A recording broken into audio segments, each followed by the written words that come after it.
Okay, students, let us begin with the new chapter, Spread of Christianity. Before we begin, students, a quick recap of what we learned in the last chapter. We saw that the medieval period was different for Europe and India. Then we saw how Christianity began with the birth of Jesus Christ. The Jews thought that the Messiah has arrived who will liberate them from the torture. And then we see that Jesus was falsely accused and he was crucified. And then, even after his crucifixion, the message that he taught was spread by his disciples. So, in this new chapter, Spread of Christianity, let us study about how this Christianity spread in the medieval period. Before that, please mark the get set on this page, and more to know is only for reading. Spread of Christianity was a major development during the medieval period. It was a religious faith based on the life and teachings of Jesus Christ. So, certainly, we know that through Jesus Christ only Christianity came into being. The Bible is the holy book of Christians. Please underline this line. The Bible is the holy book of Christians. It has two parts, the Old Testament and the New Testament. Please underline this line also. It has two parts, the Old Testament and the New Testament. And if you can just write down, please, one question. Name the Holy Book of Christians. Name the Holy Book of Christians, and how many parts is it divided into? And in how many parts is it divided into? The answer is two parts, which is Old Testament and New Testament. You have read in lesson 1 that Christianity did not fade away with the crucifixion of Jesus Christ. So, we learnt that even after Jesus was crucified, this message was taken up, the task was taken up by his disciples, and they were asked to spread the message even after Jesus died. In the 6th standard, we studied that Buddhism and Jainism also was led by two different people, but soon after their death, it was not possible for their people to still spread Buddhism or Jainism, and that is how one of the reasons of their decline was the death of their founders. But here in Christianity, we see a difference. Even after Jesus was crucified, his the message that he wanted to spread in the world still continued. After Jesus died, his teachings were spread by his followers, notably Saint John and Saint Paul. Can you please underline these two lines? After Jesus died, his teachings were spread by his followers, notably Saint John and Saint Paul. These are the two names very important. You can also create a question that who spread or name the two followers who spread the teachings of Jesus Christ. You can write down a question. Name the two followers who spread the message of who spread the teachings of Jesus Christ after his death. So, the answer would be Saint John and Saint Paul. It was Saint Paul who played an active role in spreading Christianity in the Roman Empire. So, we come to know that these two people, they went around the world and they spread the word. And it was Saint Paul who was more active in spreading Christianity in the Roman Empire. So, what he did, he was the first to encourage non-Jews to become Christians. So, people who did not follow Christ, the non-Jews, he was the first one to encourage them, the non-Jews, to become Christians. So, you can write a question there. Who encouraged non-Jews to become Christians? Who encouraged non-Jews to become Christians? The answer is Saint Paul. Moving on. The spread of Christianity in the Roman Empire invited the wrath of the rulers. So, obviously, it was not easy for even Jesus to stay in the Roman Empire. He was falsely accused. Similarly, after his death, his disciples also found the same. The rulers also, treated them the same way. So, it was not easy to spread Christianity in the Roman Empire. So, inviting the wrath of the rulers means inviting the trouble from the rulers in terms of getting prosecuted or getting beatings or thrashed. The same way what treatment they wanted to give to Jesus, they gave the disciples also the same. Some emperors such as Nero and Diocletian, underline these two names, some emperors such as Nero and Diocletian saw Christians as rebels because they refused to worship Roman gods. So, in the Roman Empire, the emperor was considered as God. But when Jesus came in, he spread the message that it is not the emperor, but God is the Father, and they should follow God the Father.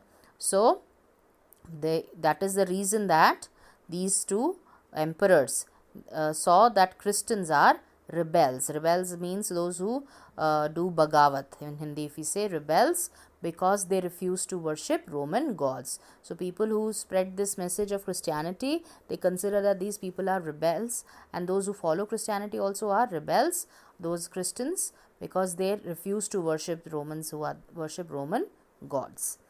Thousands were arrested and tortured. Many were killed. So, many people were killed also, and many were tortured because they refused to worship the Roman gods. Instead, they chose to follow the path of Jesus. So, you can write a question there. Name the emperors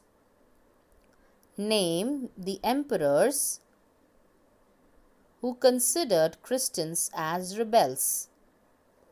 Name the emperors who considered Christians as rebels. So, answer would be Nero and Diocletian. Okay, moving on. Emperor Constantine. So, we have another emperor's name here. The persecution of the Christians ended in around 4th century CE. Please underline this line. Persecution means just, troubling them, giving them. It's a blue letter word. You can find it in New Words. The persecution of the Christians ended in around 4th century CE when Emperor Constantine became the first Roman ruler to embrace Christianity. Now, Roman rulers were not expected to follow any other god or worship any other god except the Roman gods. But this emperor, Emperor Constantine, he broke the rule and he became the first one who followed Christianity. He took several steps to spread Christianity. So, if you remember in Buddhism, Jainism, we had something called royal patronage. Yeah, so those kings who followed Buddhism or Jainism help in spreading that religion. Similarly, here also Roman Emperor Constantine accepted Christianity and he also took several steps to spread Christianity. So, what were the steps that he took? Number 1, you can underline each of them. He granted Christians the freedom to worship. So, earlier if you are Christian, you could not worship in the Roman Empire. You had to only worship the Roman gods. He became the ruler. He accepted Christianity. He gave the Christians the freedom to worship. Second is, he gave important jobs to Christians. So, to give them equal opportunity, he gave the important jobs to people who accepted Christianity. Third, he declared Sunday a public holiday so that people could attend church. And probably that is the reason still we have this Sunday as a holiday, so that people could attend church. But everyone has their own reason. We need a break from the whole week, so we need a day off, so that is why it is Sunday. In Arab countries it is on Friday. So just a reference here. So he declared Sunday a public holiday so that people could attend church.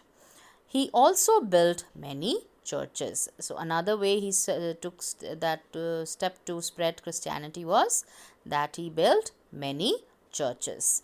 So you can put a question there, children. You can write down a question. What steps were taken by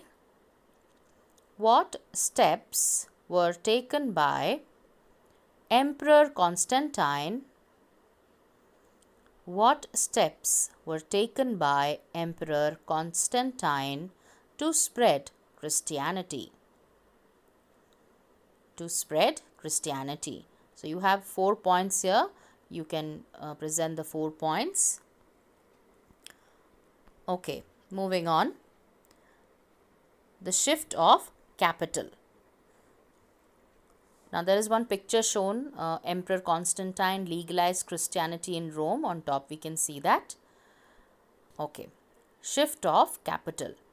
In 330 CE, please circle that date, Emperor Constantine shifted the capital from Rome to the ancient city of Byzantium. So earlier the capital was Rome. Now once Emperor Constantine came in, he shifted the capital from Rome to the ancient city of Byzantium. Please underline this line. There can be 2 questions. One, in which year did he shift the capital from Rome? Which year did Emperor Constantine shift the capital from Rome to Byzantium? The answer will be 330 CE. There can be another question. Who shifted the capital from Rome to the ancient city of Byzantium? It will be Emperor Constantine. So both ways if they ask, you must be in a position to answer. Moving on. This was because, now why did he do that? We must learn.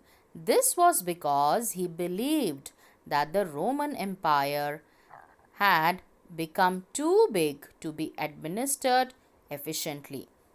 And that is the reason he thought that the capital needs to be shifted. The Roman Empire had become very big and it was not possible to administer it efficiently. The new capital was named Constantinople. The new capital was now named as Constantinople, which is the modern day Istanbul. We must have heard of this name, Istanbul. So the new capital now was known as Constantinople. You can underline this line, and which is the modern day Istanbul. Okay. So moving on, it became a major commercial center. So this new capital, which was now Constantinople, was the major commercial center. Constantinople would later become the capital of Eastern Roman Empire, which would be known as the Byzantine Empire. So certainly it was earlier the Byzantine city.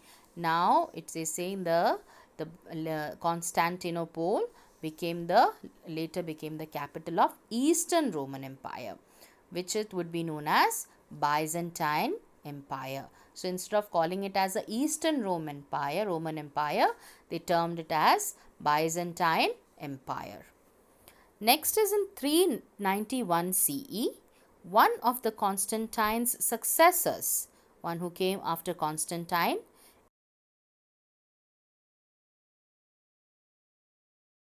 Emperor Theodosius, made Christianity the official religion of the Roman Empire. So not just Constantinople followed Christianity, his successors also followed, and one of them is Emperor Theodosius. I will repeat the name, Emperor Theodosius.